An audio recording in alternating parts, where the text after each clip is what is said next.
Good morning, guys. Welcome back to the channel. Beautiful 10 o'clock a.m. morning here in California.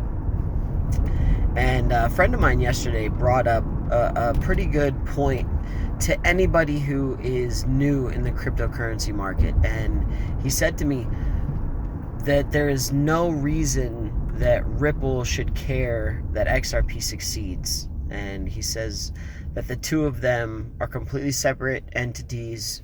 And I think that with the push that Ripple has been on lately, anybody who's coming into the cryptocurrency space at this exact point is literally hearing that.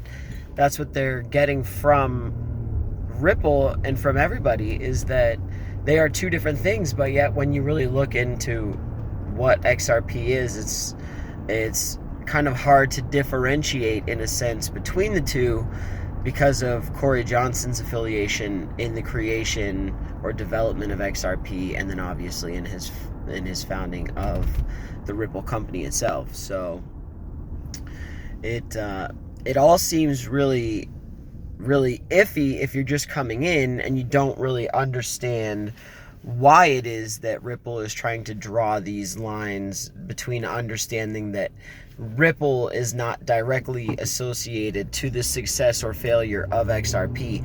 And so I kind of started to think, well, what does that really mean, for us as investors? Does that mean that Ripple doesn't care if XRP fails? If at some point in the future XRP just, turned off. We have three direct different platforms to work through within the Ripple company, which would be XRapid, XVIA, and XCurrent. Now, all three of those products, or utilities, I guess you could say, provide a different service.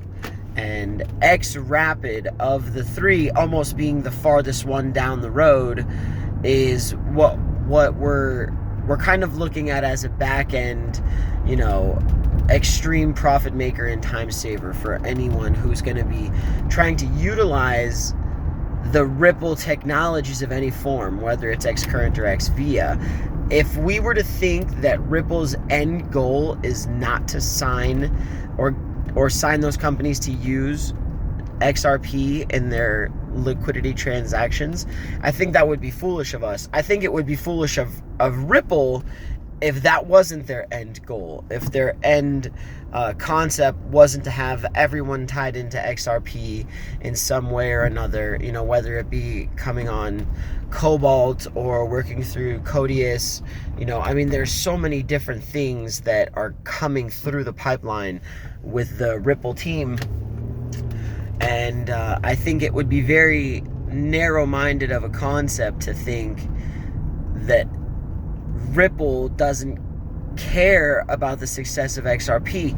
And then my friend brought up the point that Brad Garlinghouse is an extremely wealthy person, and his wealth came from the value of XRP and not from the valuation or the value of the Ripple company itself. And that, to me, also proves another reason why Brad Garlinghouse and David Schwartz and the rest of the Ripple team would want the company Ripple and the digital asset or currency XRP to succeed, because they are so highly vested in it as well, especially with the $55 billion sitting in escrow, and the fact that Corey Johnson still owns a majority of the XRP that he left with, and by contract cannot just dump his shares to the market, causing a crash with 17% hitting the market. At market value, it would just plummet. So I'm not really sure exactly what to say, but it's a very interesting time. And I keep reiterating the fact that you have to keep doing your research and don't just be lightning focused on the one coin that you love, and try to look at the whole market as a whole. But today is a beautiful Saturday. Let's not forget that. So I hope everybody has a really nice day. And if you're new, obviously, to my channel, which we're just getting started, feel free to subscribe.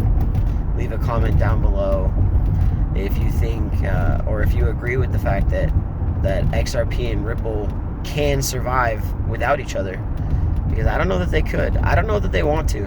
So, thanks again, guys.